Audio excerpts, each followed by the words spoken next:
So juggling is something that a lot of people want to be able to do, but not a lot of people actually put in the time to be able to do it. And my name is Joey Tureen, and as you can see, I can juggle, and I have been able to for pretty much my whole life.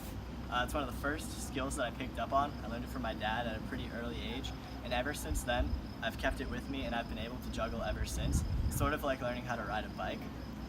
There are three main mechanics that you'll need to master in order to be able to juggle, and these are the motions that you're moving your hands in, changing which hand you catch the ball in, and crossing over the center without hitting the balls in the air together.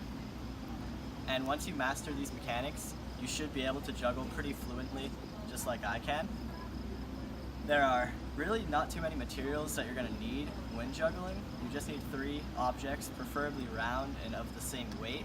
So these could be like tennis balls or baseballs or even juggling balls if you want to get real serious with it.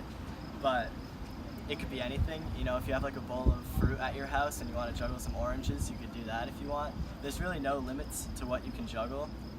And once you get really good at it, you can start juggling like non-round objects, stuff like bowling pins and stuff, but I haven't gotten to that point yet. But once you get your three objects that you want to juggle, you're ready to learn the mechanics on how to do so.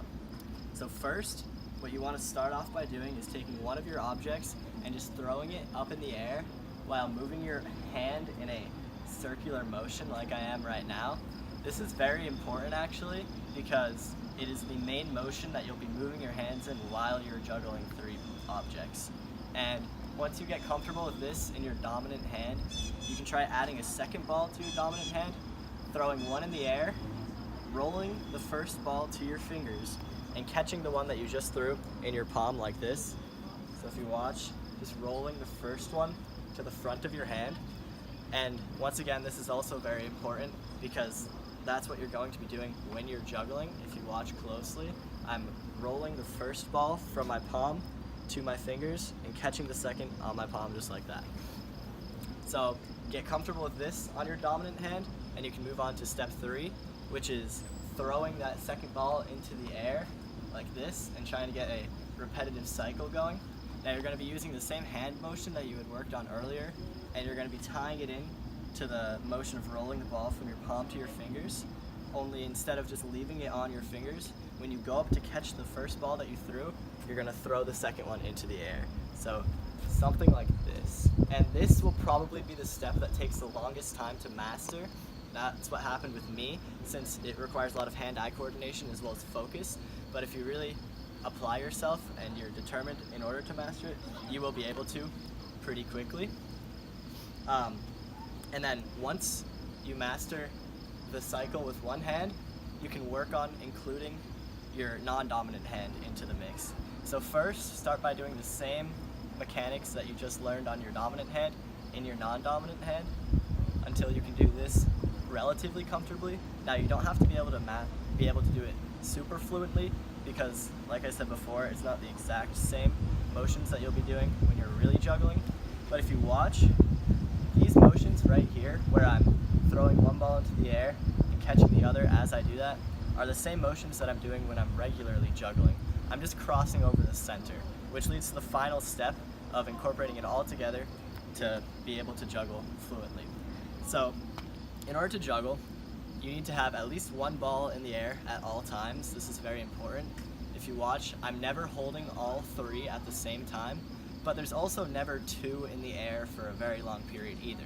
And this allows you to control the balls more because most of the time they're just in your hands instead of in the air, because it's harder to keep them from falling to the ground if you're just holding them, right? So work on control and having only one ball in the air at a time while doing the same mechanics that I just taught, and you'll be able to juggle pretty fluently. Now, if you're struggling with this, you can either go back to the older mechanics and work on them more to master them even more, or you can try changing up the way you're juggling. One strategy that I have found to be useful when struggling is throwing the balls higher into the air, because this will give you more time to react and know what you're supposed to do with your hands in order to catch it.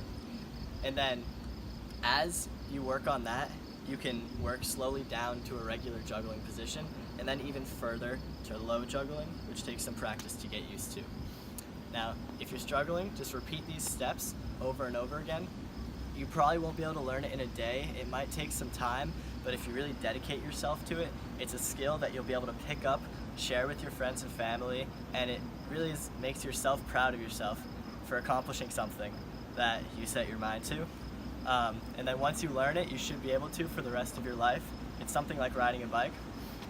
So thank you for listening to my presentation, and I hope that with a little practice, you'll be able to juggle as fluently as I can right now. Thank you.